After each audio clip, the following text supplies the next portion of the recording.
Hello students, welcome back to the Tantra physics classes. Today I will give you a lecture on Newton's third law. I have taught you Newton's first law, second law with application, now Newton's third law with applications. It's a very short one and it can be done in a single lecture. And let us start with number one, Newton's third law of motion.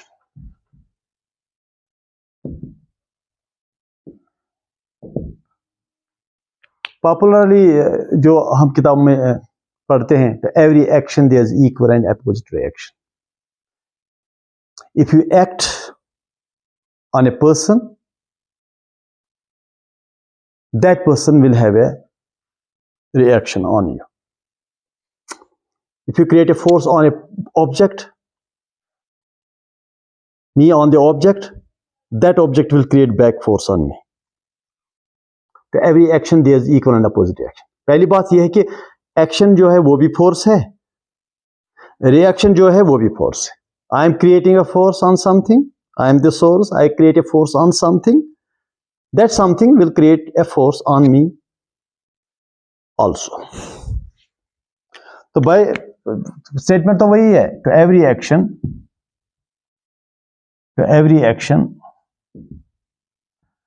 there is equal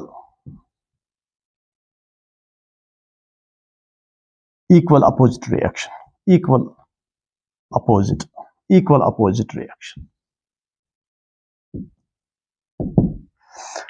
एक दो चीजें मैं यहां बताना चाहूंगा. Action और reaction ये दोनों फोर्स है. Action is force, reaction is also force.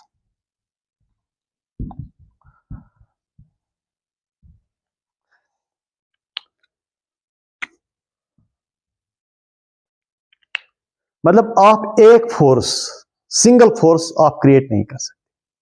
जहां एक फोर्स क्रिएट हो जाता है वहां दूसरा फोर्स भी क्रिएट हो जाता है at the same time. A single force can not be created. इसका दूसरा चीज ये है, a single force can not be created. ये भी दूसरी चीज है इसी का. See, forces are always created in pairs. अगर फोर्स क्रिएट होगा तो या तो 2 होंगे या 4 होंगे 6 होंगे. ऐसा नहीं कि you can create 7 forces. Forces are always created in pairs. ये उसका और एक चीज है, forces are created in pairs. ये भी एक चीज है. A single force cannot be created. Force can always be created in pairs. And और एक चीज है इसका एक और बेनिफेस्टेशन है, वो ये कि फोर्सेस क्रिएट करने के लिए 2 फोर्स है, 4 फोर्सेस, एक तो फोर्स क्रिएट होगा नहीं. फोर्सेस क्रिएट करने के लिए you need at least 2 bodies which interact with each other. D, to create forces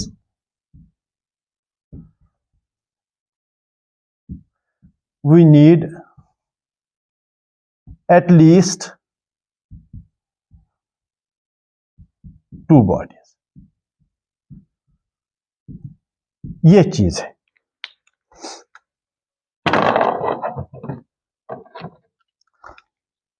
To every action there is equal and opposite reaction. A single force cannot be created. Forces can always be created in pairs. A single body cannot create a force. I can't create force on myself. I can create force on somebody else. जब मैंने किसी दूसरे पर force create किया, उस body को touch किया, समझो उस बॉडी ने भी मुझे टच किया. मैंने उसको पुश किया, समझो उसने भी मुझे पुश किया, क्योंकि कांटेक्ट हुआ ना. जैसे मैंने इस बोर्ड को पुश किया ऐसे, तो बोर्ड ने भी मुझे पुश किया. यानी कि फोर्सेस क्रिएट करने के लिए 2 बॉडीज का होना जरूरी है. मैं बोर्ड पर एक्ट करता हूं, मैंने बोर्ड को पुश किया, बोर्ड ने मुझे पुश किया. अच्छा, तो अब ये एक्शन रिएक्शन जो है, force that you create, force that is created on you. These action and reaction, they do not act on the same body. वो एक ही बॉडी पर एक्ट नहीं करते हैं, एक्शन और रिएक्शन. किसी ने सवाल किया अगर एक्शन रिएक्शन फोर्सेस है इक्वल एंड अपोजिट और अगर एक बॉडी पर एक्ट करता है तब बॉडीज एक्सेलरेट क्यों होते हैं? क्योंकि एक्शन और रिएक्शन अगर एक ही बॉडी पर एक्ट होगा तो फिर कोई बॉडी दुनिया में एक्सेलरेट ही नहीं होगा, क्योंकि नेट फोर्स तो उस सूरत में जीरो होगा. जैसे अगर ये बॉडी है, सेकंड पॉइंट, अगर ये बॉडी है, ये इस पर एक्शन हुआ फोर्स, इसी पर रिएक्शन भी हुआ ये फोर्स, अगर ऐसा कुछ है तब तो इस बॉडी पर नेट फोर्स जीरो होगा, तो ये बॉडी कभी एक्सेलरेट ही नहीं होगा. इसका मतलब एक्शन और रिएक्शन एक ही बॉडी पर एक्ट नहीं होता है. Action and reaction do not act on the same body. मैं लिखना चाहूंगा action and reaction do not act on the same body.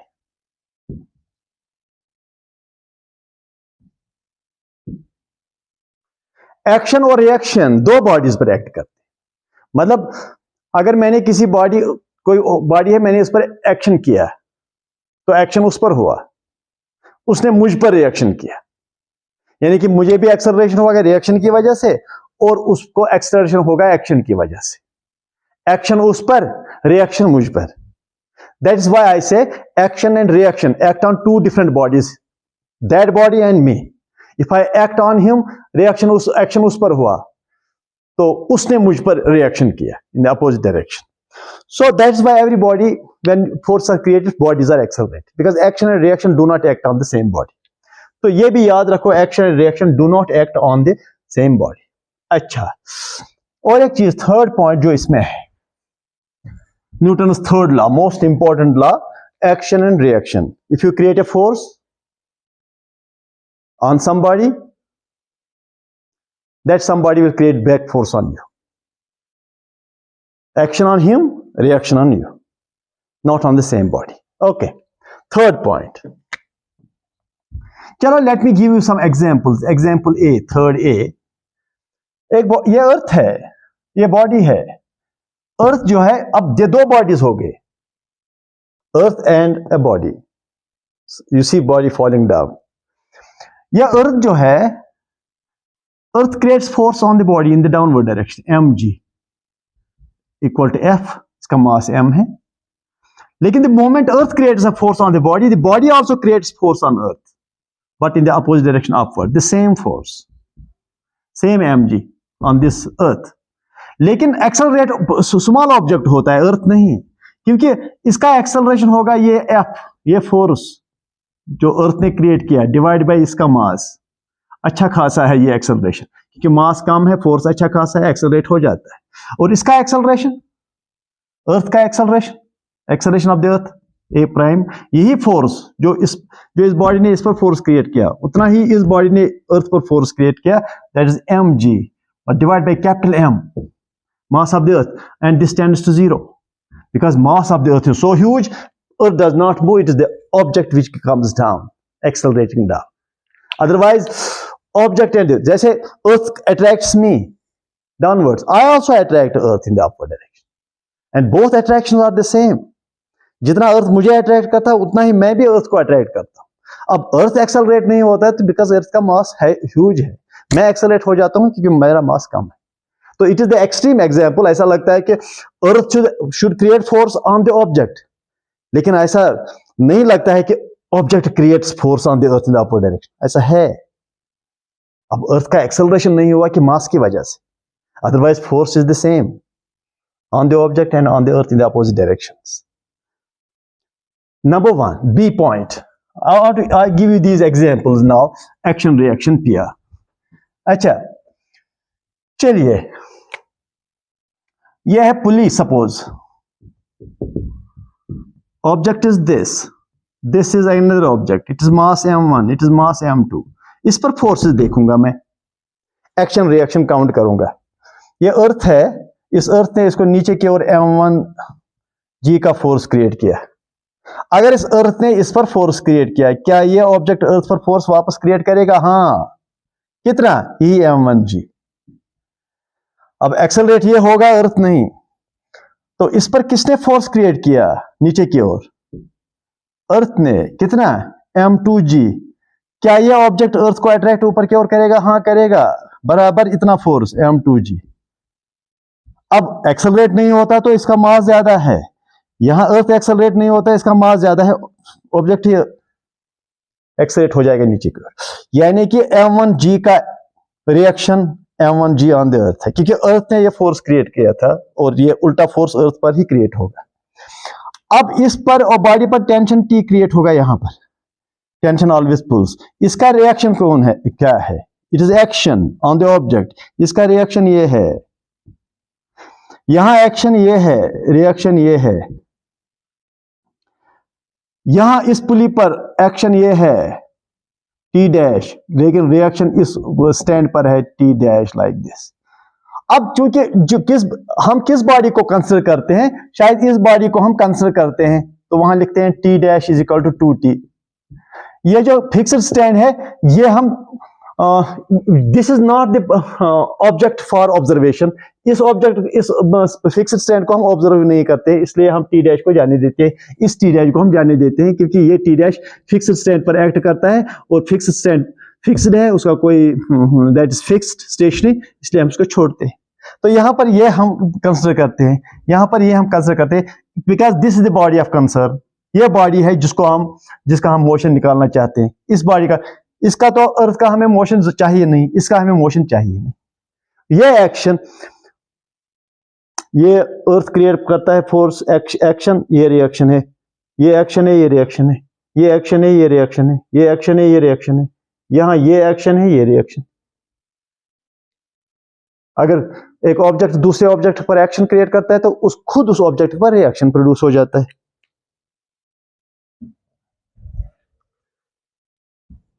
B point, ये मास M1 है, ये मास M2 है। ग्रेविटेशनल फोर्स की बात हम करेंगे। बताइए इस ऑब्जेक्ट पर ये ऑब्जेक्ट फोर्स क्रिएट करता है, ये ऑब्जेक्ट एक्शन क्रिएट करेगा, let me suppose action create करेगा, कितना अट्रैक्ट करेगा अपने ओर, F12।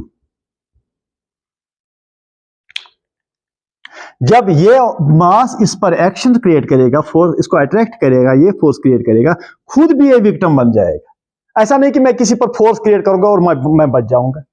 जब मैं किसी पर फोर्स क्रिएट करूंगा, मुझ पर भी फोर्स क्रिएट हो जाता है। मैं उसको एक डायरेक्शन में फोर्स क्रिएट करूंगा, वो मुझे oppose to that direction force create करेगा। तो जब ये मास इस पर ये फोर्स क्रिएट करता है, तो इस पर भी फोर्स क्रिएट हो जाता है, इतना ही in the opposite direction. F21, it is force on first due to the second, it is force on second due to the first। तो ये F12 जो वेक्टर है is equal to minus F21। Negative means एक force दूसरे के उल्टा है, लेकिन मैग्नीट्यूड दोनों का सेम है।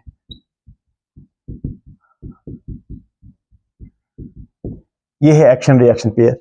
अब ये F12 इस पर एक्ट करता है और F21 इस पर एक्ट करता है। Action and reaction act on two different bodies, two bodies. इस फोर्स की वजह से इसका एक्सेलरेशन होगा किस ओर, इधर। कितना? A1 is equal to F12 divide by इसका मास। इस फोर्स की वजह से इसको एक्सेलरेशन होगा, that is A2, that is F21 divide by M2। Acceleration same नहीं है, क्योंकि एक्सेलरेशन का फैसला करेगा मास और मास। अगर यहां मास कम है, ये एक्सेलरेशन ज्यादा होगा, अगर यहां मास कम है तो एक्सेलरेशन ज्यादा होगा। सो जो छोटा पार्टिकल होगा वो फास्टर मूव करेगा, वो फास्टर एक्सेलरेट, वो ज्यादा एक्सेलरेट हो जाएगा। बी, सी पॉइंट,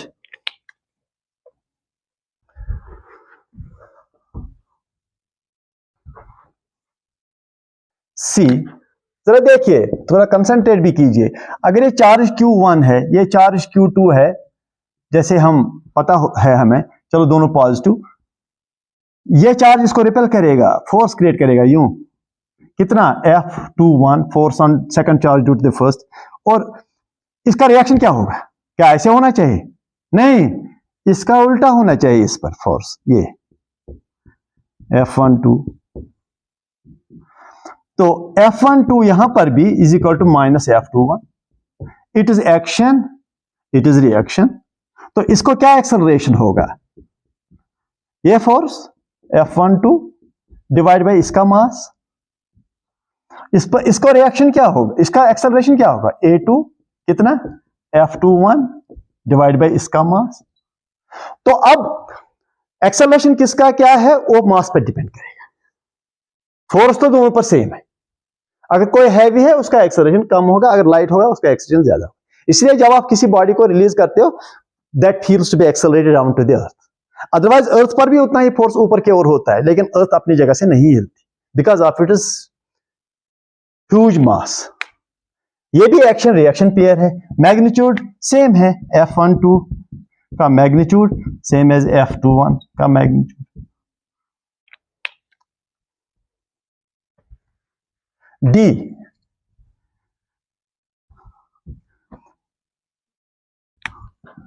जरा देखिए, चलो एक सरफेस लेता हूं, ये ऑब्जेक्ट, इस पर फोर्सेस मैं देख रहा हूं, इस ऑब्जेक्ट पर मास m पर, इस पर मैं फोर्सेस देखना चाहूंगा और उन सारे फोर्सों का रिएक्शन देखूंगा, किस पर क्या रिएक्शन क्या है। Who creates a force on this object? mg force. Who creates that? Earth. Earth creates that force. Earth creates that force. It is earth, mass m, इसको स्मॉल मास कर दीजिए। It creates a force of mg। तो अगर अर्थ ने force create किया, अर्थ खुद बचेगा? हाँ, नहीं नहीं नहीं, इस पर भी फोर्स ऊपर की ओर इतना ही mg। अच्छा, ओके, दैट्स गुड।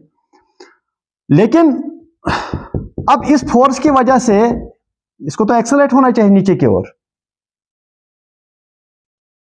इसका एक्सेलरेशन बचाने के लिए नीचे जो सरफेस है ये इस बॉडी पर, इसी बॉडी पर ऊपर की ओर नॉर्मल रिएक्शन प्रोड्यूस करेगा, N1।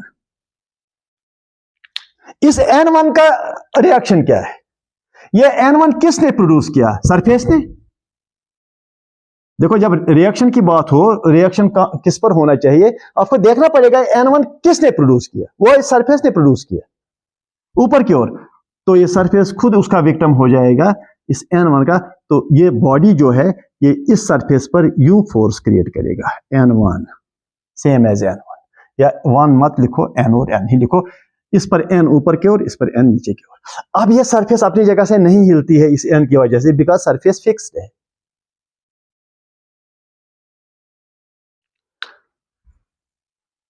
डी, ई, ये भी आप देख लो, अगर mg अर्थ ने किया तो अर्थ पर भी इतना फोर्स क्रिएट होगा। अगर सरफेस ने N प्रोड्यूस किया बॉडी पर, तो ये भी खुद नहीं बचेगा, इस पर भी ये नॉर्मल रिएक्शन होगा। अच्छा, डी, ई, और एक एग्जांपल देना चाहूंगा। इंक्लाइन प्लेन है, ये इंक्लाइन प्लेन है, जरा देखो अच्छी तरह से। इंक्लाइन प्लेन है और ये नीचे सरफेस जो स्मूथ है, स्मूथ मींस इसमें कोई फ्रिक्शन नहीं है। यहां पर ऑब्जेक्ट है,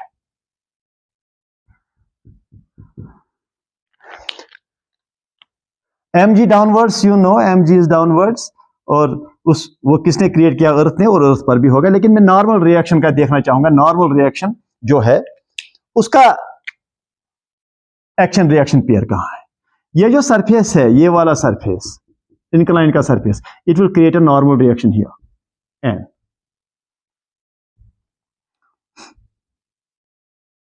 अच्छा, चलो N1 मान लो। ये N1 किसने प्रोड्यूस किया है? इस सरफेस ने। तो इस सरफेस पर कितना फोर्स होगा? अगर इसने N1 प्रोड्यूस किया तो इस पर भी N1 का फोर्स होगा, ये भी N1 का फोर्स। अगर ये थीटा है, इस पर भी N1 का फोर्स परपेंडिकुलर होगा to this. This surface creates an N1 force on the object. The object creates N1 force on the incline. It is action, it is reaction.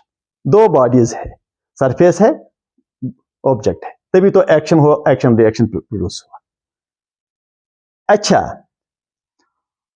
तो इस इंक्लाइन पर ये जो वेज है, इस पर नीचे वाला फोर्स कितना है? सपोज mg, इसका मास m है, वो अर्थ ने क्रिएट किया, वो यहां अर्थ ने क्रिएट किया। अर्थ पर भी इतना फोर्स होगा mg। अच्छा, इस फोर्स mg की वजह से ये नीचे आ जाना चाहिए, पेनिट्रेट करना चाहिए इस सरफेस ऑफ द अर्थ को, लेकिन सरफेस ऑफ द अर्थ इस वेज को ऊपर की ओर फोर्स क्रिएट करता है, ऐसे N2। That is the normal reaction. This N2 is the normal reaction from the surface of the earth. तो अर्थ पर कितना फोर्स होगा इस वेज की वजह से? इस अर्थ ने, ये अर्थ जो है, इसने N2 क्रिएट किया फोर्स इस वेज पर, तो वेज भी क्रिएट करेगा फोर्स अर्थ पर इन दिस डायरेक्शन, ऐसे N2। That is all. ये एक्शन समझो, ये रिएक्शन है, ये एक्शन समझो, ये रिएक्शन है, ये एक्शन समझो, ये रिएक्शन है। इस सरफेस ने एक्शन किया ये बॉडी पर, बॉडी ने रिएक्शन किया ये, अर्थ ने mg का फोर्स क्रिएट किया डाउनवर्ड्स बॉडी पर, बॉडी ने इस अर्थ को ऊपर की ओर फोर्स किया mg, सेम। इस सरफेस ने इस बॉडी को फोर्स दिया N2, नॉर्मल रिएक्शन ऊपर की ओर, और बॉडी भी नहीं छोड़ेगा। अगर इसने बॉडी पर दिया, बॉडी भी इस सरफेस को नहीं छोड़ेगा, बॉडी ने इस पर N2 का फोर्स दिया। अब कौन एक्सेलरेट होता है, कौन नहीं होता है, वो डिपेंड करेगा उनके मास पर। तो ऑब्वियसली अर्थ एक्सेलरेट होगा नहीं, तो ये एक्सेलरेट होगा ग्रेविटेशन की फोर्स की वजह से, जो ग्रेविटेशन फोर्स इस पर नीचे की ओर एक्ट हो जाता है, ये वाला mg। लेकिन अगर अर्थ करता है ये फोर्स क्रिएट, तो अर्थ पर भी ये फोर्स क्रिएट हो जाएगा mg। अब इसके दो कंपाउंड से ये नीचे, बॉडी नीचे आ जाएगा। Action reaction, action reaction, action reaction, action reaction. That's all. It's a very simple law, and with the passage of time, and when we do physics in different branches, we'll be dealing with this quite often. So we'll be doing a lot of practice with these forces in the coming lectures. With this example, I end my lecture, but at the same time, I request you to download the app from the Google Store, Tantressar Physics Class, and also subscribe to my channel, Tantressar Physics Class, so that you get the lectures well in time. Thank you.